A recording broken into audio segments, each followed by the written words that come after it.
नमस्ते दोस्तों, स्वागत है आपका प्रॉपर्टी एक्सपर्ट्स पे, जहां पर हम आपको प्रॉपर्टी से रिलेटेड हर एक इन्फॉर्मेशन पहुंचाते हैं। तो लाखों करोड़ों रुपए के प्रॉपर्टी खरीदने से पहले हमारे वीडियोस को ज़रूर देखें ताकि आप किसी भी प्रकार के फ्रॉड या स्कैम से बच पाए। आज के इस वीडियो में हम देखेंगे कि TDS on immovable property and relevance of lower deduction certificate for NRIs। मतलब NRI जो है वो LDC सर्टिफिकेट के लिए अप्लाई कर सकते हैं। TDS का रेट रिड्यूस करवाने के लिए ये हमें कैसे अप्लाई करना है, इसकी वैलिडिटी क्या है, टाइम लिमिट क्या है और कौन कौन से डॉक्यूमेंट्स हमें चाहिए होते हैं इसको अप्लाई करने के लिए। Now the applicability of TDS on sale of property. देखिए, प्रॉपर्टी सेल करने के लिए हमारा जो TDS का एप्लीकेबल होता है वो उसका कॉन्सेप्ट हम देख लेते हैं एक बार।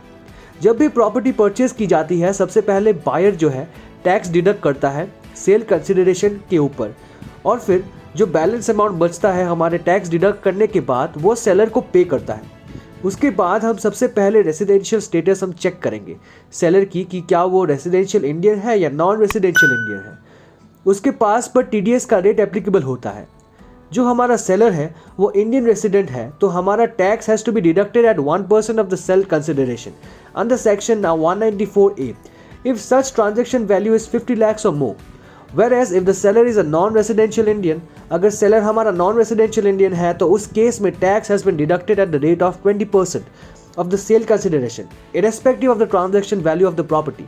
फिर हम प्रॉपर्टी की ट्रांजैक्शन वैल्यू नहीं देखेंगे, चाहे हमारा सेल कंसिडरेशन कुछ भी हो, चाहे 50 लाख से कम ही क्यों ना हो।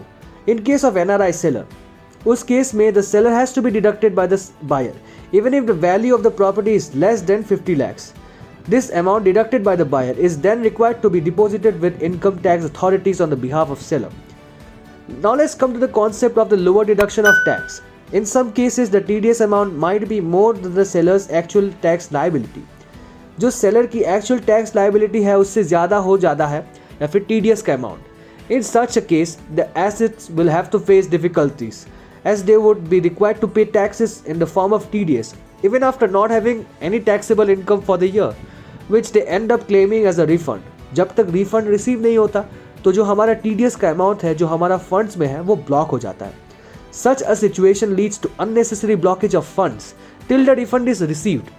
Furthermore, the NRIs have to comply with filing their return of income to claim it, even if they are otherwise not liable to do so, on account of their total Indian income, which being less than the basic exemption limit applicable to them.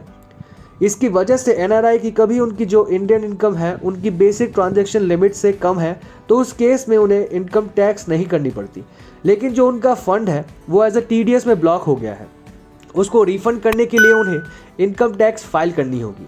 Hence, to eliminate this unnecessary burden on such NRIs, the income tax law provides for the facility to obtain a certificate known as Lower Deduction Certificate (LDC) from the assessing officer under the provision section 197, allowing either a lower rate of TDS compared to the effective rate of a NIL rate of TDS, depending on facts and features of each case beyond the application made. जो application कही है उसके base पर या फिर तो lower rate of TDS issue कर सकता है या nil rate of TDS issue कर सकता है। अब देख लेते हैं क्या बेनिफिट्स है इस सर्टिफिकेट को ऑब्टेन करने का। The funds do not get block unnecessarily in the form of TDS के फॉर्म में जो फंड है हमारा वो ब्लॉक नहीं होगा। We need to comply with the requirement of filling the income tax return to claim a refund of TDS refund को claim करने के लिए हमें इनकम टैक्स की जो रिक्वायरमेंट्स है वो भी हमें नहीं करनी पड़ेगी। As the NRI has already undergone pre-assessment of capital gains amount while making the application for assurance of lower deduction certificate, he does not have to buy any other future scrutiny notices. क्योंकि उन्होंने LDC certificate already ले लिया है तो उनको further कोई भी future में स्क्रूटिनी का नोटिस नहीं आएगा। Let's come to the time for applying to the LDC. There is no deadline specified under the Income Tax Act to make an application under section 197.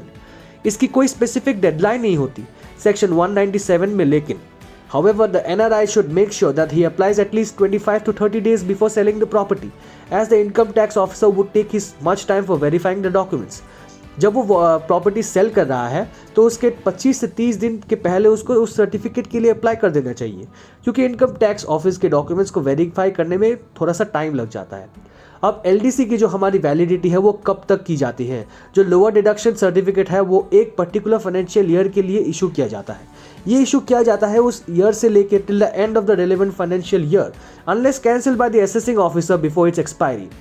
अब जान लेते हैं एलडीसी की फैसिलिटी क्या क्या है। फर्स्ट नंबर पर जो एलडीसी की फैसिलिटी है वो अवेलेबल है in case of the TDS deduction on the purchase of property from NRI also. Now the NRI seller को अप्लाई करना होता है एलडीसी के लिए to the judicial official in the form number 13।